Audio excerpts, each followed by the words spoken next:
Here we are covering important theory and objective questions. So watch the series till the end. Okay, let's start. First question.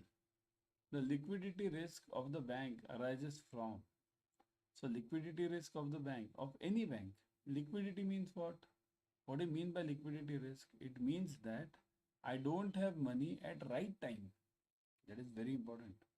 At right time, whenever I have to pay my EMI, I don't have money.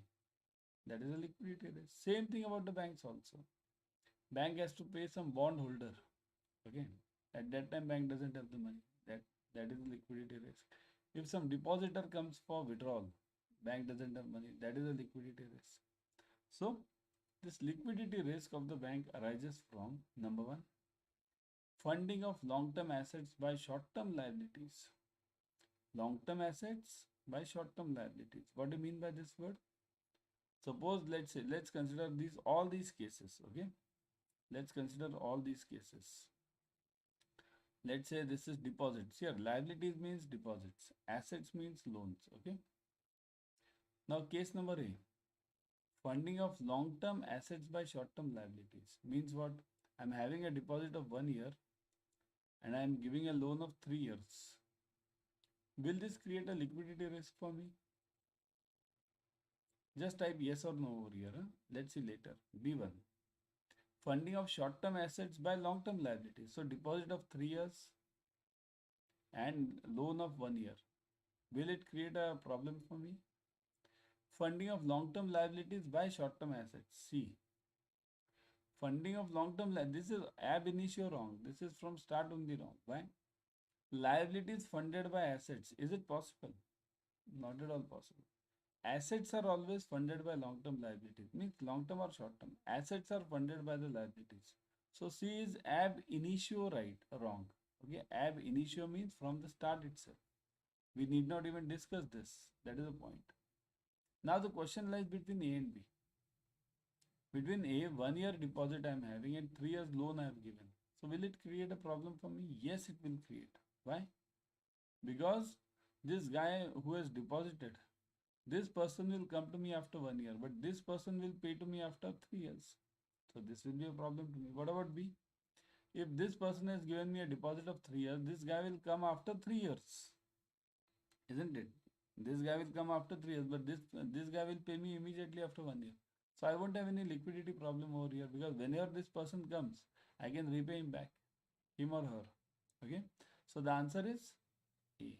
Funding of long-term assets by short-term liabilities. This is a basic logic based on which this question is dependent. And such questions are asked to in exam. Remember. Okay. Move on. Funding liquidity risk is defined as funding liquidity. Remember this. Funding means I don't have funds. Liquidity risk, but related to funds. So that is defined as excess of liabilities over assets. Excess of long-term liabilities over long-term assets. Excess of short-term liabilities over short-term assets. Inability to obtain funds to meet the cash flow obligations. Very simple definition. Excess of long-term liabilities or long-term assets. Is this a liquidity risk? Excess of liabilities means more of deposits, less of loans. Obviously, that can be the answer. Similarly, B can also be the answer. Look at this. All the answers seem to be right. All of them. You check this. All of them seem to be right. Liability is greater than assets here. I'll show you over here. Liabilities greater than asset. In all the cases, logic is same. Okay.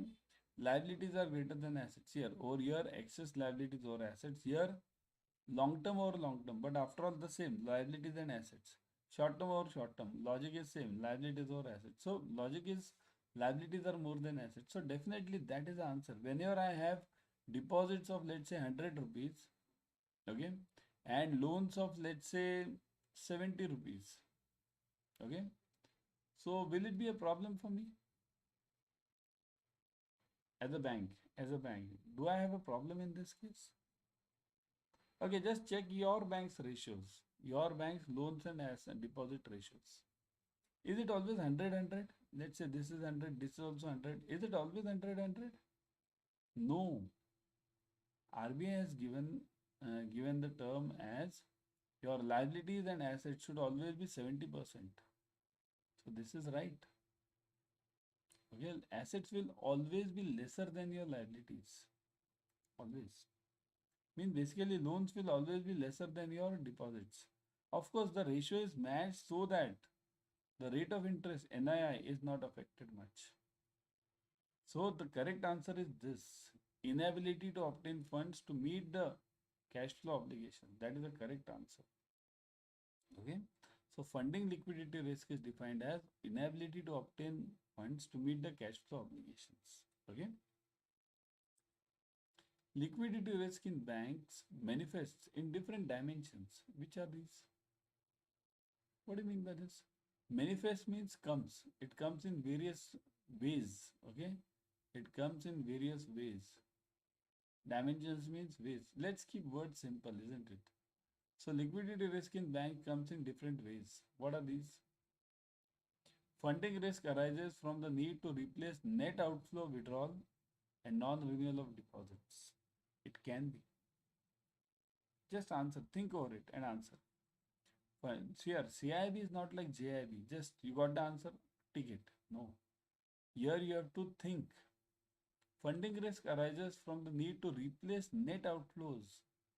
Non-renewal of deposits means whatever is going out that needs to be replaced. Suppose if tomorrow there is a huge withdrawal from your bank, run on the bank, we call it run on the bank, right? Anyone knows run on the bank? What is run on the bank? Type in the comment section. Okay, just type, do you know run on the bank concept? Type yes or no, only that much type it. Yes or no, yes or no, only that much. Don't give me run on the bank definition, it's a big definition. Yeah. Yes, yes, yes, no, no, no. Yeah, some no's I am seeing. See here, run on the bank means when all the customers of your bank, remember whatever I am saying, when all the customers of the bank come for withdrawal of deposits, all of them. So that is known as run on the bank. There's some negative news in the newspaper, something wrong about your bank. So everyone comes for withdrawal. That is run on the bank. So coming back to the question, withdrawal, outflows, withdrawal. So we need to replace these withdrawals through fresh funds. So liquidity risk may arise from this also. Number two, time risk arises from the need to compensate for non-receipt of funds, NPAs.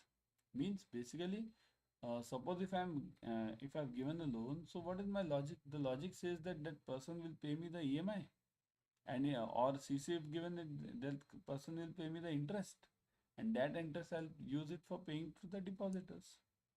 But if I don't get that interest, don't get that EMI, then what? So that will also create a time risk. Time risk means what? At the time, I'm not having the funds. Call risk arises due to crystallization of contingent liabilities. So call risk arises from crystallization of contingent liabilities. Contingent means what? Contingent means which was not to come, or future transactions, future, like bank guarantee, LC. Okay, these are all contingent. So it comes in which of these cases? Both A and B. Okay, I'll mark it like this: A, B, and C. That is the best answer. So the answer is actually this: A, B, and C. Because funding risk is to replace the net outflow. That is also correct. Time risk is for compensating the non-receipt of fund. That is also correct. And call risk is also a type of this liquidity risk only. Because if tomorrow there is a huge bank guarantee to be paid by you, then from where will you get the funds? Urgent funds. Okay. So both, not both, actually it's A, B, and C. Okay. Everyone subscribe to Officers Adda 24/7 YouTube channel. In this channel, you will be getting latest updates from IIBF on JIB and CIB. Means what is updates from IIBF? IIBF gives various notifications.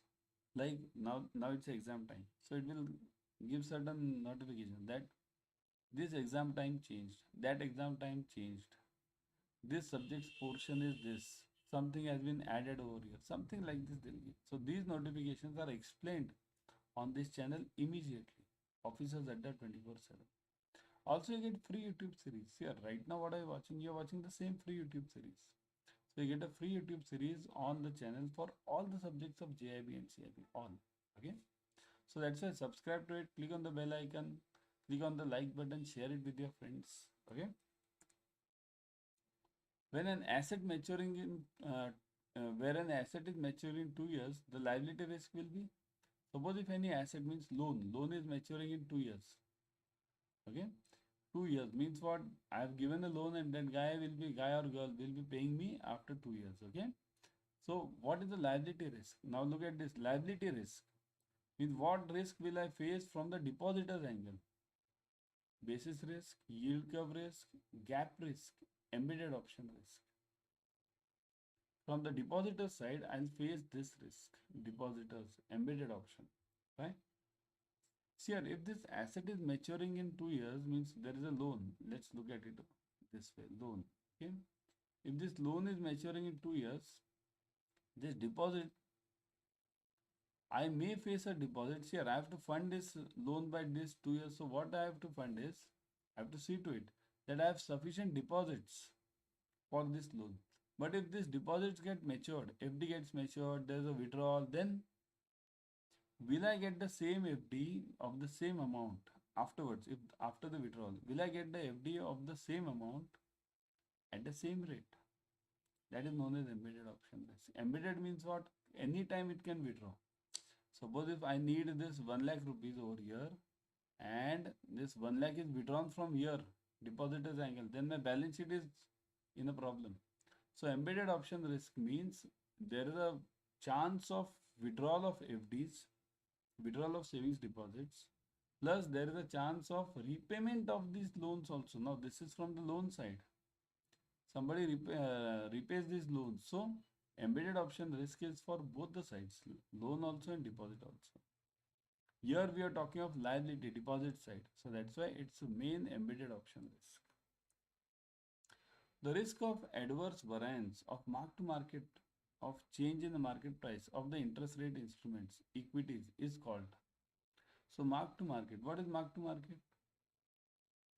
Mark to market means that basically the logic behind mark to market is, suppose if I brought let's say a bond, and that bond I am not going to sell immediately.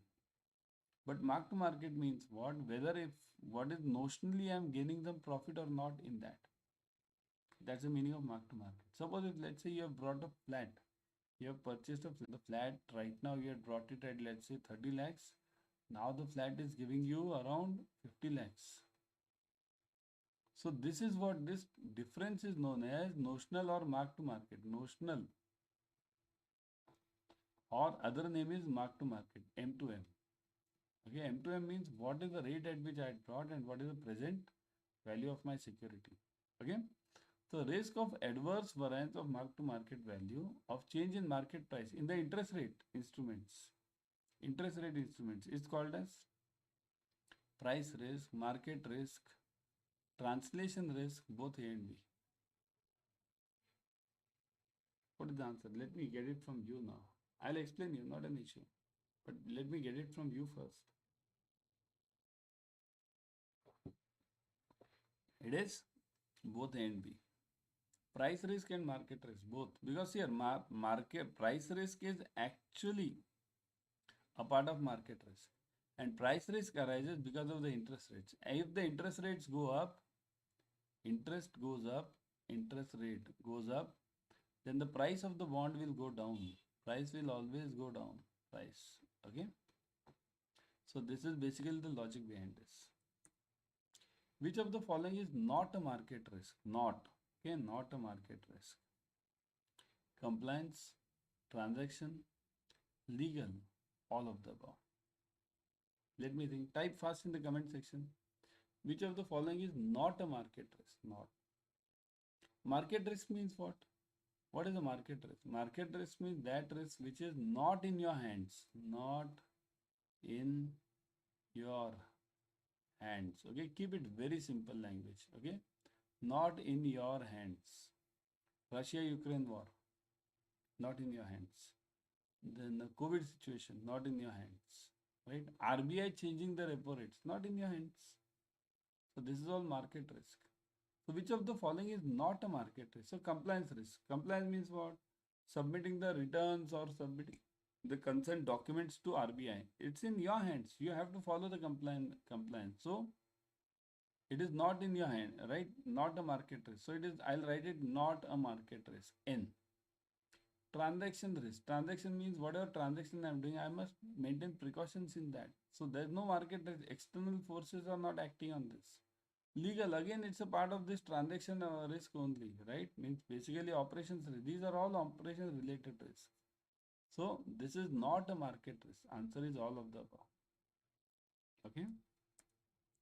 Everyone download Adda 24/7 app on your mobile. In this app, you'll be getting the premium study material plus live classes, ebooks, tests, whatever we require for clearing JIB and CIB, we get it over here. So that's why download it right now, immediately, and start studying. Don't just download it and keep it. You have many apps in your mobile. Okay, just tell me, everyone, how many total number of apps you have in your mobile? How many? We don't even know the numbers. Even I don't know. How many of these apps have you watched? Do you watch regularly? I know you watch only WhatsApp regularly. Only WhatsApp. Tick tick tick tick tick tick, and some other one or two more. Nothing else. Okay. Somebody might be watching that shopping apps, Amazon and all those things. That's okay. But remaining apps, we just download it and keep it. Don't just download it. Use it. Go through it. What are you getting? You're getting many free features over here. Of course, paid classes are there, but free features also, free tests you are getting, free books you are getting, free classes you are getting. So download it and start studying. Okay. Country risk is an example of market, credit, operations, and liquidity risk. So country risk is an example of what? It is a part of credit risk. See here, credit risk always is of two types. Always remember this, two types. Okay. One is country and second is counterparty. I'll just write it. Okay, full only I'll write it. Counterparty. Because many of the students might not understand this. Short form of this is actually CP. Okay. But counterparty risk. So country risk and counterparty risk. Credit risk always has two parts. Okay. All of the following are types of price risk except, now again we want except means not, which is not the type of price risk. So all of the following are the types of price risk except commodity price, exchange rate, stock price, counterparty risk. Just now I gave you. What is the answer? Just now. Yeah. Type fast. Just now I gave you. Yeah. This one. Look at this. Credit risk is has two parts: credit and counterpart, country and counterparty. So counterparty will be a part of what? Will it be a part of price risk? No, it is a part of credit risk. So this is credit risk. This is not the one. This is yes. This is yes. This is yes. All these are price risks. But this is a part of credit risk. Okay. In financial market, bond prices and yields are JIB. JIB studies. Okay. Bond prices and yields are inversely related, directly related, inversely or directly depending on the type of the bond, and none of these. JIB. Okay. Give me the answer. Yes, it is. What? What is the answer? Bond prices and yields. Inversely, right? If the yields go up, what is yield? Yield means asking rate. If the asking rate of any bond goes up, the price of that bond will go down. Everyone, just now I told you that join our officers at that 24/7 YouTube channel.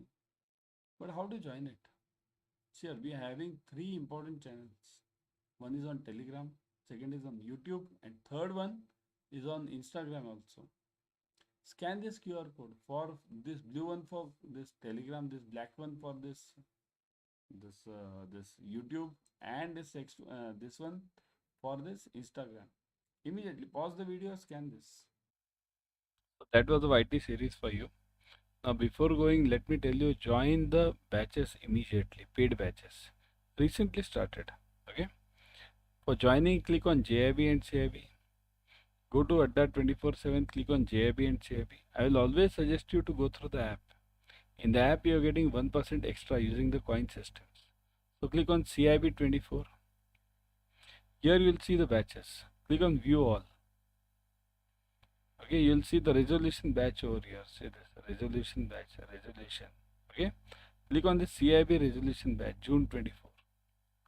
Clicked, you will see the details. See this ebooks, test series, online live classes, recorded videos, limited size batches, interactive classes, and at what cost are you getting all this? Click on buy now. I'll give you a special code. Put the code Y432. Remember Y432. Click on apply. You'll get it 79% off. Now 79 plus 1% if you do it through the app. So you're getting almost 80% off. Don't miss this chance. Join the batch immediately because it is recently started. You have not lost much. Okay. Bye.